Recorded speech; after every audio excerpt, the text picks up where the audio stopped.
शेतकऱ्यांसाठी आजच्या सर्वात मोठ्या टॉप आणि ठळक बातम्या आपण या ठिकाणी पाहतोय। पहिलीच बातमी आहे, तुम्ही गरिबांच्या अन्नधान्यात पैसे खाता, विवेक कोल्हे भर बैठकीत तहसीलदारांवर संतापले। पुढली मोठी बातमी निघते, दूध अनुदानाचा शेतकऱ्यांनी लाभ घेण्याचं आव्हान। पुढली मोठी बातमी निघते, सोयाबीन कापसाच्या सरकारी खरेदीची शेतकऱ्यांची मागणी। पुढली मोठी बातमी निघते, नॅनो युरियानंतर आता नॅनो डीएपी, अंतरिम अर्थसंकल्पातच अर्थमंत्र्यांनी केली घोषणा।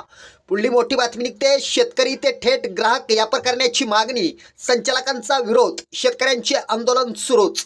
पुढली मोठी बातमी निघते, सोयाबीन हमीभाव राहणार 5,000पेक्षा कमी, शेतकरी अडचणीत।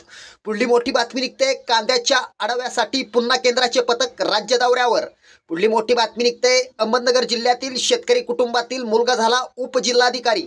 पुढली मोठी बातमी निघते, इमान न मिळाल्यास हल्ला करण्याची खासदाराची धमकी। पुढली मोठी बातमी निघते, इमा कंपनीवर कारवाईसाठी कायदेशीर बाबींची चाचपणी, शेतकऱ्यांना दिलासा। शेतकऱ्यांसाठी या होत्या सर्वात मोठ्या टॉप आणि ठळक बातम्या। व्हिडिओ आवडला तर नक्की शेअर करा।